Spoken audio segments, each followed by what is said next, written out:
प्यार कहाँ किसी का पूरा होता है। प्यार का तो पहला अक्सर ही अधूरा होता है। आज से 5 साल पहले मैं इस तरह की ट्रक छाप शायरी से कितना चिढ़ती थी, पर आज मैंने डायरी बंद की। चुपके से 2 आंसू लुढ़क कर तकिए में समा गए। मैं फजा हमेशा, हर जगह, हर फील्ड में, हर हाल में टॉपर हूँ। जितना अव्वल आना मेरी फितरत है, कभी किसी से हारना सीखा ही नहीं। घर में मुझे कंपटीशन देने वाला कोई था ही नहीं। इकलौती औलाद जो हूँ, कहने को एक कजिन है निर्जा, लेकिन उससे कभी बनी नहीं। निर्जा अनाथ होने के बावजूद दबी कुचली बेचारी सी लड़की नहीं रही। कभी उसके पेरेंट्स मतलब मेरे चाचा चाची उसके लिए काफ़ी कुछ छोड़ गए थे, और मेरे मम्मी पापा भी उसे बहुत प्यार से पाल रहे थे। वह बहुत ही सेल्फी, कॉन्फिडेंट, हिम्मती और इंटेलिजेंट रही है। फिर भी हमेशा टॉप में ही रहती थी, लेकिन उसके शौक़ सारे लड़कों वाले हैं।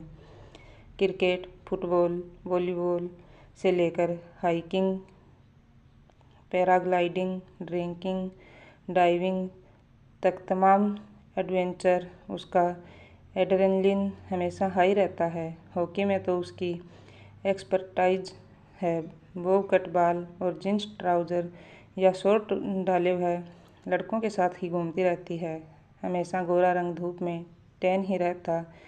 एथलीट बॉडी, स्लिम लेकिन मजबूत। कभी कभी मम्मी को चिंता होती थी कि लोग क्या कहेंगे, बिन माँ बाप की बच्ची है, तो ध्यान नहीं दिया। लेकिन बचपन में उसे पापा की सह रही, और कॉलेज में आते ही उसने ऐलान कर दिया कि उसकी शादी वगैरह के पीछे हलकान न हुआ जाए, न उसे किसी के करेक्टर सर्टिफिकेट की परवाह है। अपना भला बुरा वह समझ लेगी, बालिग है। इस तरह से मेरी मम्मी पूरी तरह ही उससे कट सी गई। फराटेदार अंग्रेजी बोलती है, पढ़ाई में टॉपर है, कितनी भी नम्र है। इससे अच्छी लड़की आज के दौर में कहाँ मिलेगी। और इस कारण निर्जा की बुराइयाँ और उभर कर सामने आती। लड़कों जैसे रहती है, लड़कों के साथ रहती है, आवारा, मुँह फट है, 1 नंबर की, पैसों का नाश है। इसलिए बेचारी फिजा को कुछ नहीं समझती। ऐसी तेज़ तरार लड़कियां कभी हंसती बसती नहीं रह सकती। जब जवानी का जोश ठंडा होगा, बुढ़ापे में पछताएंगी। जबकि हकीकत में निर्जा एक सीधी साधी, मिलनसार, सच्ची, मददगार, नरम दिल लड़की है। बस उसे बातें बनाना, मक्खन लगाना और अपना काम निकालना नहीं आता था। लेकिन उस समय तो मुझे यह सब बातें दिखती ही नहीं थी। बस अपनी जीत पर खुशी होती थी। एक अघोषित मुकाबला था जो उसके और मेरे बीच चलता था, जिसकी उसे खबर भी नहीं थी। राहुल हमारे कॉलेज का सबसे पॉपुलर लड़का था। वजह वही सब थी जो एक परफेक्ट लड़के में होना चाहिए। टाल, डार्क, हैंडसम, पढ़ाई में होशियार, गिटार का माहिर, सुरीली आवाज़, बढ़िया स्पोर्ट्स प्लेयर और सबसे बढ़कर अमीर बाप की इकलौती औलाद। क्या मुझे राहुल से प्यार था? नहीं, बिल्कुल नहीं। मेरी मंजिल बिल्कुल साफ थी। मुझे इंडिया में रहना ही नहीं था।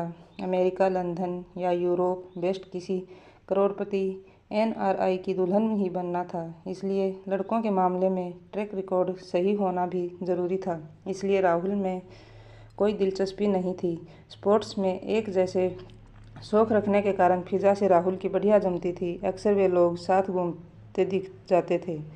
राहुल पढ़ाई के सिलसिले में मेरी भी हेल्प करता था, और मैं उसकी। एक तरह से वह हमारा म्यूचुअल फ्रेंड था। लेकिन एक दिन जब हम मेरे घर पर ग्रुप स्टडी कर रहे थे, निर्जा, राहुल के अलावा 4 दोस्त और भी थे, पर बार बार राहुल की बेचैन निगाहें जिस तरह निर्जा को ढूंढती और उसके चेहरे पर ठहर रही थी, मुझसे छिपा नहीं रह सका था। मैंने फिर से अपने दिल को टटोला। क्या मुझे राहुल से प्यार होने लगा था? जवाब अब भी वही था, मुझे राहुल से प्यार नहीं था। लेकिन उसने मेरी जगह निर्जा को कैसे पसंद कर लिया, यह सोच सोचकर मेरे तन बदन में आग लग गई थी। सिर फटा जा रहा था, पढ़ाई में मन नहीं लग रहा था। नहीं, मैं निर्जा से ऐसे हार नहीं सकती थी। उसी रात मैं अपने पेरेंट्स के पास गई और रो रो कर अपना दुखड़ा सुनाया कि कैसे मुझे राहुल से बेइंतहा प्यार है, पर शायद निर्जा की नज़र भी राहुल पर है। मेरी मम्मी पापा खुश भी हुए और चिंतित भी। खुशी इस बात की थी कि मैंने विदेश में बसने का इरादा त्याग दिया था। वे अपनी इकलौती बेटी को अपने से इतना दूर नहीं करना चाहते थे। और फिर राहुल शर्मा इंडस्ट्रीज का इकलौता वारिस हर तरह से मेरे लिए परफेक्ट था। वही नीरजा बात परेशान कर दिया था। मुझे आश्वासन देकर उन्होंने सोने भेज दिया था। फिर आनन फानन में बड़ों के बीच सारे मामले हो गए। मुझ जैसी बेहद सुंदर आकर्षक, पढ़ाई के साथ घर के कामों में भी अव्वल और वेल कल्चर्ड संस्कारी लड़की को बहू बनाना उनके लिए भी गौरव की बात थी। वहीं नीरजा के बारे में सुनकर वे थोड़ा बिदक गए थे। हालांकि मेरे मन में भी अभी भी दुखी थी कि राहुल किसी भी पल इनकार कर देगा। नीरजा पूरा आसमान सिर पर उठा लेगी, लड़ेगी, झगड़ेगी। राहुल का मैसेज मैंने कांपते हाथों से खोला था, जिसमें उसने मेरी मर्जी पूछी थी और मैंने हाँ कहा था। तमाम आदेशों के बीच जब राहुल ने एक सादा से फंक्शन में सगाई की अंगूठी पहनाई, तब मुझे अपनी किस्मत पर यकीन हुआ। मुझे अब भी लग रहा था सगाई हुई है, शादी नहीं। मैंने राहुल का चेहरा पढ़ने की कोशिश की। वह बस पूरा समय धीमे धीमे मुस्कुरा रहा था।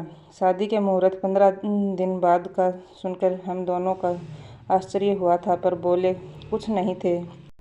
नीरजा का कहीं कोई पता नहीं था और सच पूछो तो मैं जानना भी नहीं चाहती थी। 2 दिन बाद नीरजा खुशी से झूमती हुई मेरे पास आई और मुझसे लिपट गई। मैं हैरान रह गई। मैंने तो कुछ उल्टा ही सोचा था। पता है फैजा, तुम यकीन नहीं करोगी, चाचा जी मेरा एडमिशन कनाडा के सबसे जाने माने आइस हॉकी इंस्टीट्यूट में करा रहे हैं। मेरा बचपन का सपना था यह, लेकिन मेरे पास ठीक ठाक प्रॉपर्टी, सही इतना केस तो नहीं ही था कि अवार्ड जाकर इतनी महंगी ट्रेनिंग का सोचूं, वह भी तब जब बच्चे 12-13 साल की उम्र से ही खेलने लगते हैं। अब मुझे स्पोर्ट्स में कैरियर बनाने से कोई नहीं रोक सकता। मैं खुद कनाडा जाकर सब देखकर और एडमिशन की फॉर्मेलिटीज़ पूरी करके आ रही हूँ। It's beyond imagination. बस यहाँ से जाते समय मेरा फ़ोन खो गया था, नया लेना होगा। वह चहक रही थी और मैं समझ गई थी उसे न सगाई का पता है और न शादी का। फ़ोन भी नहीं था उसके पास। सगाई का सुनकर वह एक पल को शॉक्ड हो गई थी। यही हार, बस यही मैं उसके चेहरे पर देखना चाहती थी। थोड़ी देर पहले कि उसकी खुशी गायब हो चुकी थी। अब उसका अगला कदम क्या होगा, मैं इसी डर में घिरी थी। पर उम्मीद के खिलाफ उसने खामोशी से अपनी पैकिंग की थी और 3 दिन बाद ही दोबारा कनाडा रवाना हो गई थी। मेरी शादी तक रुकी ही नहीं थी। मुझे अब भी विश्वास नहीं हो रहा था। मैं मिसेज फैजा शर्मा बनकर सुहाग की सेज पर बैठी थी। राहुल मेरा था, बस मेरा। और सच बताऊं तो इसी वजह से मैंने फैमिली प्लानिंग वगैरह का भी नहीं सोचा। न जाने क्यों अनजाने अंदेशों के साए मुझे घेरे रहते थे। इसलिए अगले ही साल एक प्यारी सी बेटी तारा हुई। मैं भी माँ बन गई थी। अब हमारी फैमिली पिक्चर परफेक्ट थी और मेरे सारे वसवसे शांत हो चुके थे। सब कुछ सही चल रहा था। हमारी शादी को 5 साल होने आए थे, लेकिन अब मुझे इस बोरिंग लाइफ से ऊब होने लगी थी। मैं चिड़चिड़ी अनमानी सी रहने लगी थी। नीरजा सोच सोच कर जलन होती थी। वह देश विदेश की जानी मानी हॉकी प्लेयर बन चुकी थी। न सिर्फ आइस हॉकी बल्कि फील्ड हॉकी में भी नेशनल लेवल पर खेल रही थी और मैं घर बैठी बच्चे संभाल रही थी। बस मेरे मम्मी पापा मेरे बजाय उसके नाम से जाने जाते थे। टीवी पर इंटरव्यू देते समय वे गर्व से फूले नहीं समाते थे कि उनकी भतीजी इतना नाम कमा रही है। अनाथ बच्ची के सपने पूरे करने में कोई कसर नहीं छोड़ी।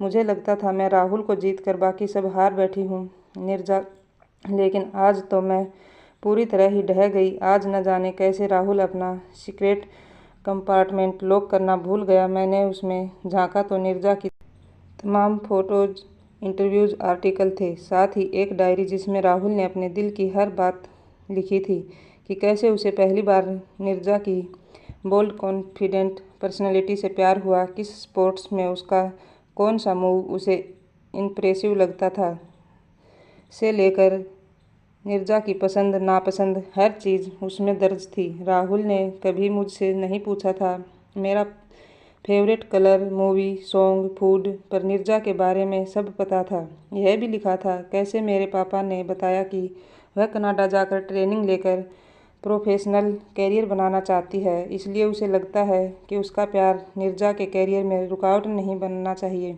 आखिरी पेज पर यह भी लिखा था कि फैजा के एक आइडियल पत्नी की खूबियों वाली लड़की है और मम्मी पापा को बहुत पसंद है। किसी से तो करना ही है शादी, तो फैजा से ही क्यों नहीं।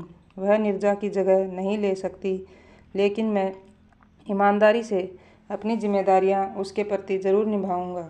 उसे कोई दुख नहीं पहुंचने दूंगा। फैजा फूट फूट कर रो दी। जिद, अहंकार और बेवजह के हार जीत के इस खेल में उसके हाथ क्या आया था। इस बार उसने अपना दिल टटोला, अब जबकि उसे राहुल से बेहद प्यार था।